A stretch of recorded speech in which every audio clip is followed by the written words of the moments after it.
Ladies and gentlemen, welcome back to Somos Mas, the official podcast of Somos Mas NM, and your source for the latest World Cup updates. That's right. We told you guys last week that we were going to be bringing you World Cup content throughout the tournament. And here we are. Day two, technically, is in the books. My name, of course, is Seth Bidoff. Joining me right now, we have Earl Nieto. Jacob may or may not pop on. These episodes over the next few weeks throughout the tournament are going to be, well, it should be shorter in nature. And as we get United content, we will bring you that as well, probably on a bi-weekly basis unless something big drops. So we do appreciate you guys popping in if you are here with us in chat. As always, YouTube, Facebook, throw your questions and comments up there. We'll get to those throughout our shortened show here. And Earl, first question before we dive into the matches. How good does it feel to see the World Cup back in action finally? I'm not sure I missed much of it. So the last time I watched the World Cup was actually kind of in 2014, and I watched it because I was on my honeymoon at the time on a boat, and it was the only thing on TV, on like every TV. So oh, let's watch this. I had no idea what the hell I was watching, and to this day I still have no idea what the hell I'm watching. Fair enough. Just kidding. No, it's really good. I mean, everyone knows that I'm a huge sports fan. I fucking watch cricket. So, I mean, I'm a huge sports fan. So any sports on TV that's not LeBron James or the Dallas Cowboys, I'm actually okay with. Yeah, unfortunately, we live in an area where the Dallas Cowboys are basically the primary TV show, at least on Sunday afternoons anyway. But yeah, I'm with you. Like, I think it's great seeing soccer back at the world stage, although it is in Qatar. I'm kind of glad that the kickoff times are at least somewhat doable. There's only one match basically you have to watch on replay. But it's good. It's good to have it back. Good to see the best in the world fighting it out for the World Cup. And groups A and B have their first matches in the books as of earlier this afternoon, earlier today, I should say. To kick things off yesterday, Qatar and Ecuador got things going, and a couple new things this year at FIFA at the World Cup. And the first one is the semi-automated offside technology. Did you see this yesterday? We got an early glimpse at it in the Ecuador-Qatar match yesterday. Earl is frozen. I did about it. I'm not too about it. Whatever. Am I frozen? Yeah, you are like super choppy. Is that better? That seems to be better. Okay, so like I was saying, someone did hear me. Obviously, Seth did because I was frozen for some reason. I heard about it. I don't really know. Always offside is always offside. The automated offside in Premier League. So I mean, if this is their first time using it, I mean, it's welcome to the club, I guess. Yeah, so the semi-automated offside technology that they're using, it's a number of cameras positioned all around the stadium tracking player movements and specific parts of the bodies and things like that to help better give an idea of offside calls. And so there was one about, I think it was the 8th minute of the Ecuador-Qatar match where Inter Valencia flag went up, had a goal called back, and it was really quite interesting to see because real time it looked like there might not have been an issue, but applying the laws of the game, the keeper had come up off of his line. It was no longer the last defender. Instead, when he came up, there was only one other defender behind him, and so Inter Valencia was in between the keeper and the last defender. So technically, he was in an offside position. And I think even I think even with VAR, it would have been really hard to make that determination. And so it was really interesting to see that technology and the way it worked. And I can't recall it happening in today's matches, but yeah, that I one, think it's going to be a good tool. That one actually kind of threw me off a little bit. That offside call. Mm-hmm. Maybe it wasn't that one. Maybe it was another one because they called it that his knee was in offside position. Yeah, so like his lower part of his leg was in an offside position, and so the way the rule works is that if in a part of the body that can be scored with is beyond the defender, so basically the foot, the leg, the head, those parts of the body, if they're beyond the defender, then it's considered in an offside position. So it was really interesting to see just how exact that was. And got Josh Carrillo over in the chat. Josh, hope you're having a fantastic evening, buddy. Glad to see you. What's up, Josh? So yeah, it was really interesting. And then I watched the Ecuador match yesterday, and I mean I wasn't expecting too much out of Qatar. I mean they are of course the host nation, so they got basically the free bid end of the tournament. Ecuador looked pretty good against them, posted up a 2-0 win. And whether or not Ecuador comes out of Group A, I don't know, but they look good against Qatar. Did you have anything to take away from that match there? Am I allowed to not be nice? Sure, why not? It's fucking Qatar. The only thing that they're good for, well, actually that's Iran, but the only thing that they're good for is abusing women. Sorry. No. I mean, that has been a point of contention as far as the location of the World Cup and how Qatar handles LGBTQIA plus rights, and so a number of teams had said they were going to wear rainbow armbands until FIFA threatened to yellow card caution any player wearing one. So, and there's a rule change there as well. Picking up 2 yellow cards at any point during the group stage results in a 1-match suspension. So, yeah. So that's at any point in the 4-match span in the group stage, yeah. All right, FIFA. FIFA. Let's talk about dictatorship a little bit. Yeah, so that's one rule change because that got talked about a lot during the broadcast today. Another rule change was the hope by FIFA to have 90 minutes of playable soccer, basically. So we saw matches today go 11, 12, 13, 14 minutes of stoppage time. The England-Iran match went to the 13th minute of stoppage time. U.S. Wales went to, I believe it was 11 minutes of stoppage time in the second half. And so I had a text in our chat saying 4 minutes of stoppage. And while Jacob said, it's not uncommon, I said, no, I didn't say anything. Because I wanted to bring this up. I said, it's not 4 minutes of stoppage isn't uncommon, but when you have significant stoppages in play, this was them adding up like every single like little stoppage that there was. And so what did you think about this rule change? And do you think it affected player fatigue in these matches? Absolutely. I mean, I never knew about the rule before.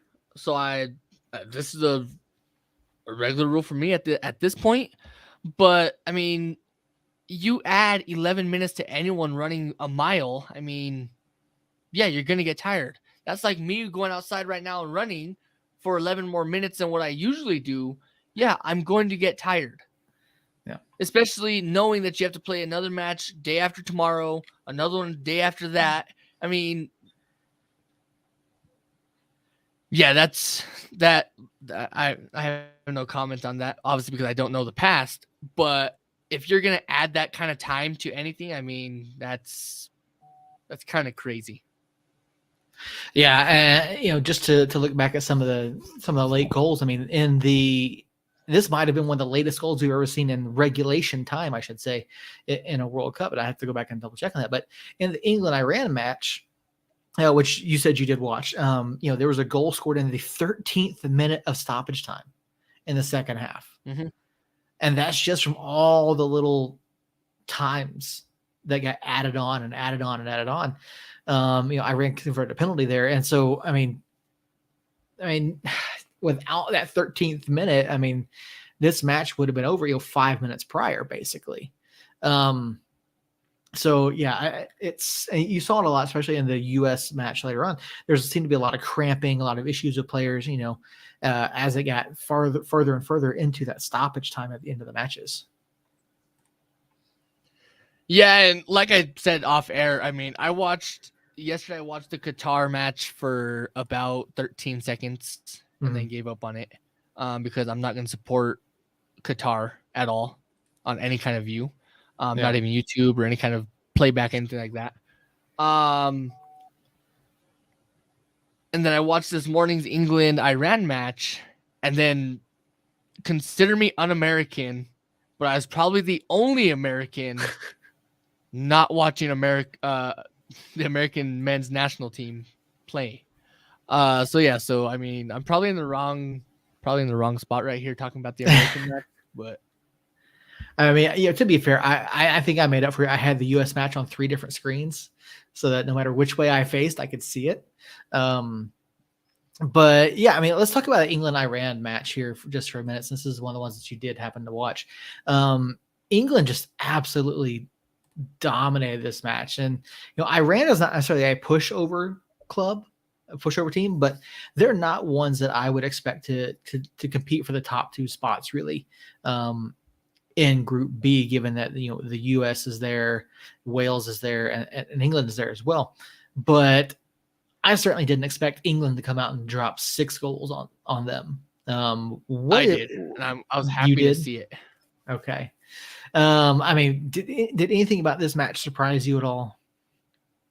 No, not really, because just like Qatar, Iran is not a soccer team or a football team or anything like that. Mm-hmm. They are it's a League of Nations in that little span right there that loves nuclear warfare.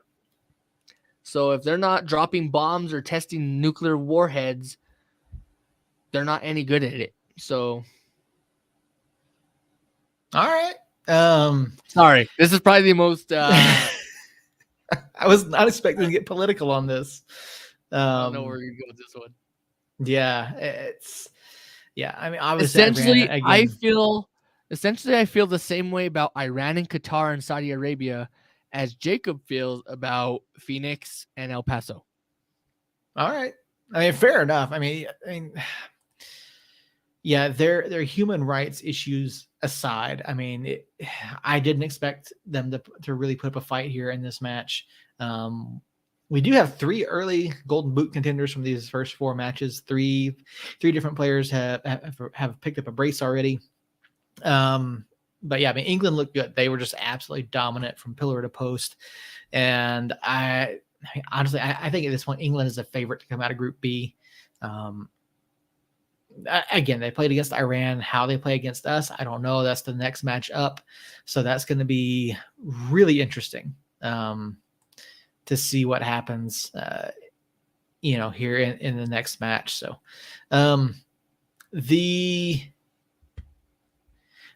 did you happen to watch the Netherlands-Senegal match? I had it on. Mm-hmm. I cannot say if I actually sat down and watched it or if I watched any of it. I know it was on. Okay. But it's kind of been an interesting week. So I'm gonna safe bet is no, I did not. Okay. I mean, this was a really entertaining match. I enjoyed this one. Former Everton man Davy Klaassen got a goal in the 9th minute of stoppages there. Netherlands looked. Davy Klaassen, former Everton man. Yes. Netherlands looked. I was impressed with Senegal. Senegal looked really good in this match. Netherlands kind of struggled at times to put together some offense, put together things in the final third, and so it took them a while to really get going and break down Senegal. But Senegal, I think Senegal here may sneak into one of the top 2 spots. I don't think that. I mean, they're certainly not going to win the group outright, but I think they could sneak in because I just don't know that Qatar or Ecuador are good enough. I mean, Qatar obviously, but Ecuador, I'm not sure. I don't know enough about that side other than I know that Inter Valencia is really good. So I feel like, there's a chance for Senegal to sneak in there because they've got some talent on that side. So what you did watch of this, was there anything that you saw, any particular player that stood out, or was it just one that you just kind of had on to, in the background? It's really just one I had on in the background just for noise.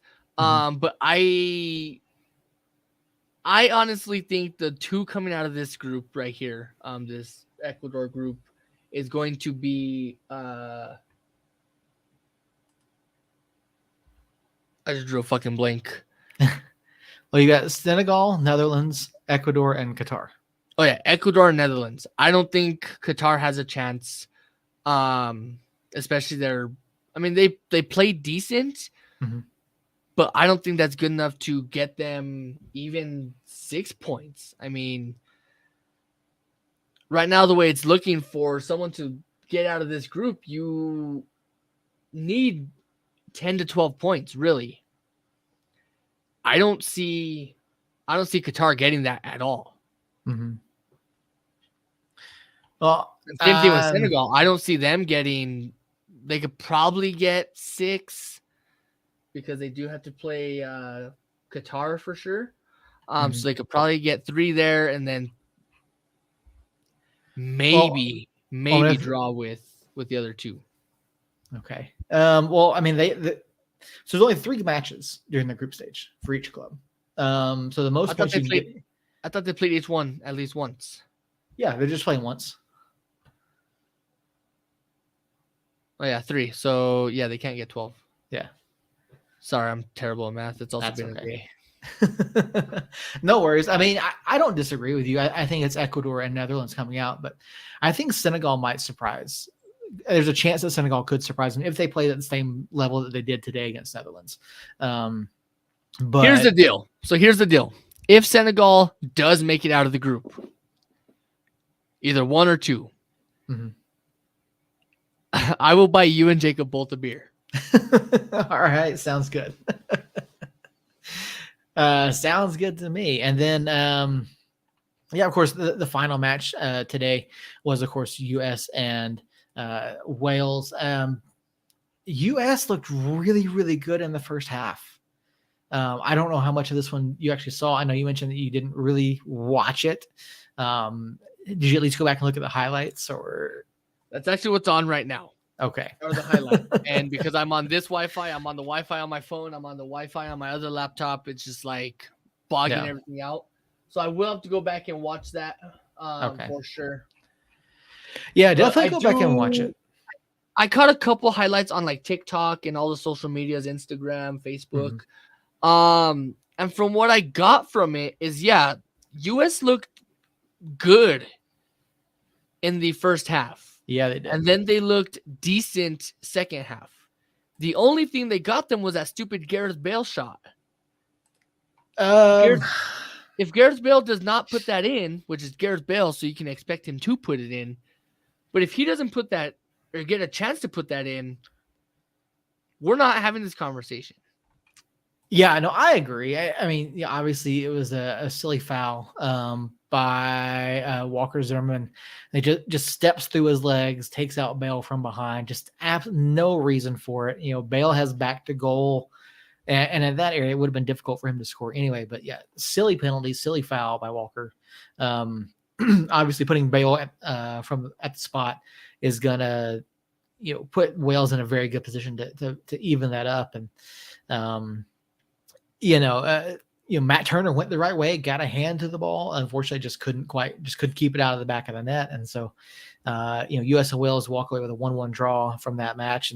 And really, it was a match that the U.S. had opportunities to try to put that away, and they didn't. You heard if you listen to the halftime show, you heard Landon Donovan and Clint Dempsey say, go out, find that second goal, put Wales away. And the U.S. couldn't do that, which is really unfortunate. But you have to think about it. You have to actually stop and look at it, which is weird that you haven't yet. The U.S. men's national team is a group of boys at this point. Mm-hmm. No, they absolutely are. You have probably the youngest, if not one of the youngest, rosters playing in this World Cup. Second youngest. My point exactly. Yeah. So yeah, I mean, your oldest player is Christian Pulisic, who is what, 29, 30? If I'd that. have to double check that. I'm pretty sure he's the oldest on the men's national team at this point. I should have fact checked myself before I actually said that.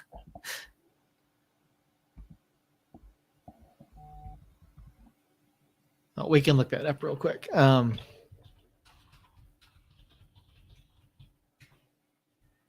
Pulisic is 24. Okay, so Zach Steffen. He's not even on that squad. Yeah. He was 26. I think Matt Turner's the oldest. That guy's 55. He's 28. Matt Turner's 28. Mura. Yeah, I'd have to look and see who the oldest guy on the roster is. But yeah, the US team is young. They haven't looked great leading in the last few matches leading up to the World Cup.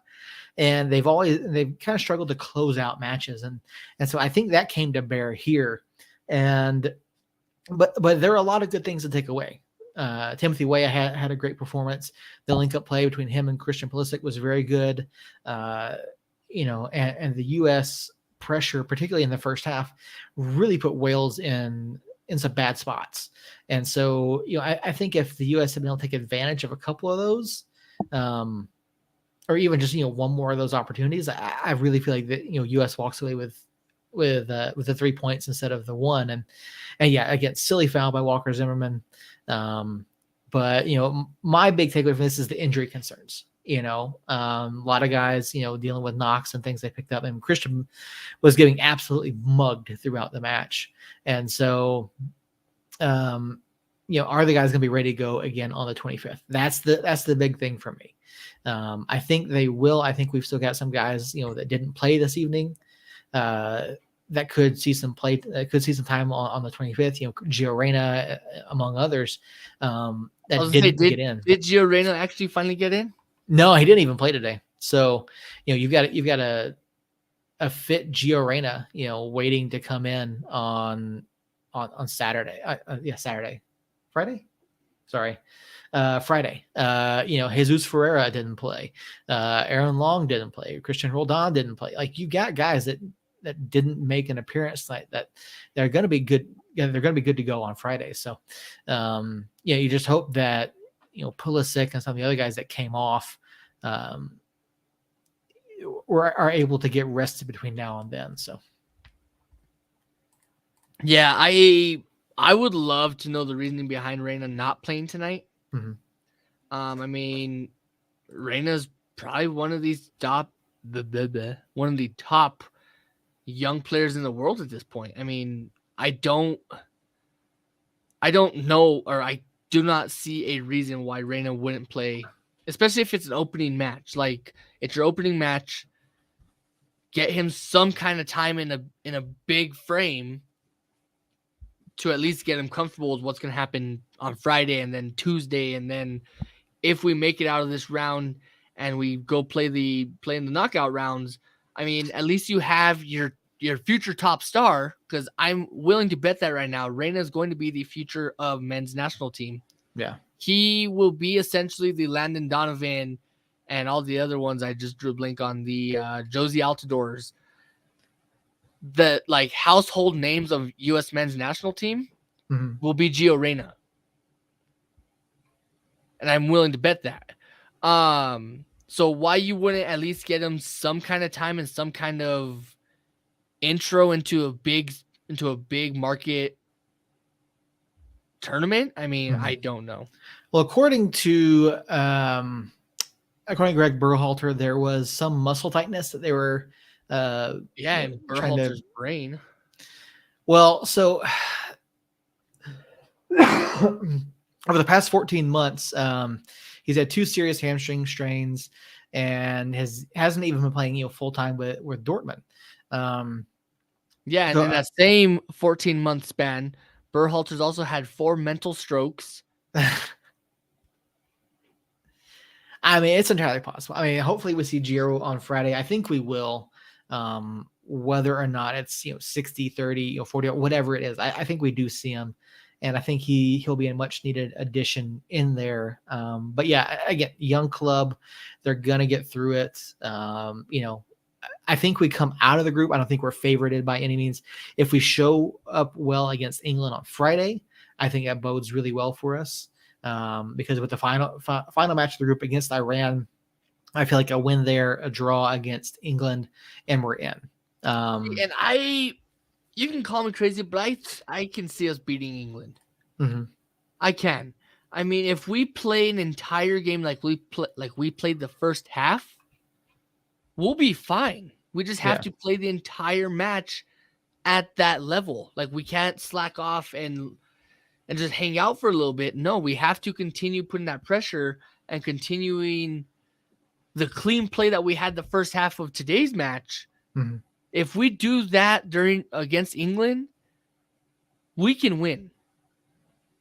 Yeah, no, I mean, we absolutely can.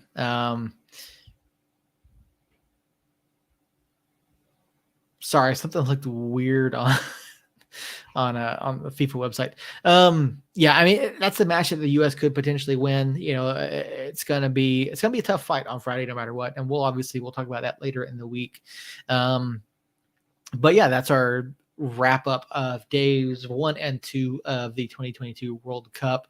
Tomorrow's matches begin at 3 a.m. Mountain Time with Argentina against Saudi Arabia. I know you're gonna be up at 3 a.m. Of course I will. Okay. Fuck that shit. That one I'll watch on replay later on. But starting at the 6 a.m. match, we got Denmark and Tunisia, Mexico and Poland at 9, and then France and Australia at noon. Of course, all those times are Mountain Time.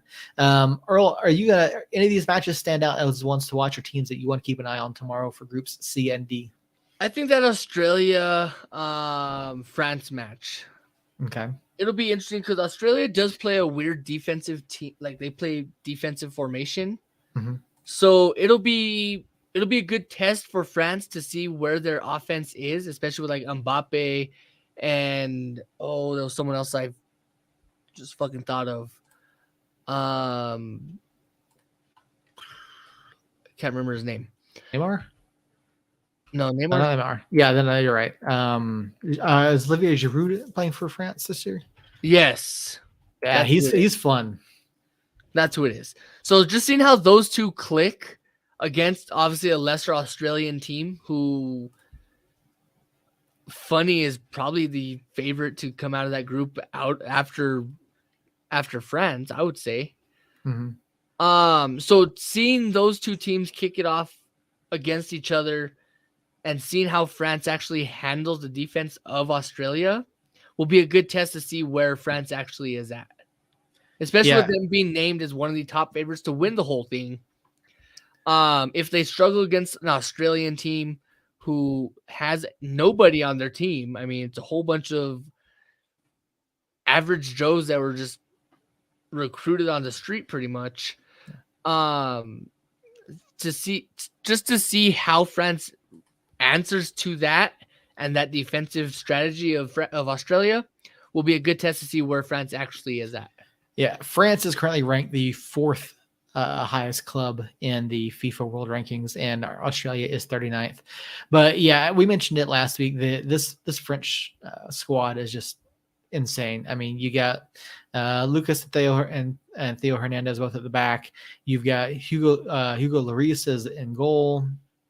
You've got Guendouzi, Fofana, Rabiot, Veretout, Camavinga, like Griezmann. Like the French team is just stacked. So I definitely gonna keep an eye on France tomorrow. Also recommend watching the Mexico-Poland match. I think Mexico should walk away with 3 points from that, but Poland could be interesting. That's one that could be upset potential there. But looking at the others, I'll watch them. Argentina is obviously one of the favorites to win. Playing at Saudi Arabia should be a walk-away match for Argentina. I think Denmark is in the same spot with Tunisia as well. So I'll watch them, but I'm more looking at the 9 and 12 o'clock matches. Yeah, I'm more looking at that noon match to see the French and see how that happens. Yeah, that one's going to be a lot of fun. So there you have it, folks. That's going to do it for Earl and myself this evening. We do appreciate you popping in. And we will be back again tomorrow with our groups C and D recap of the first 4 matches out of that group. So until next time, Somos Unidos.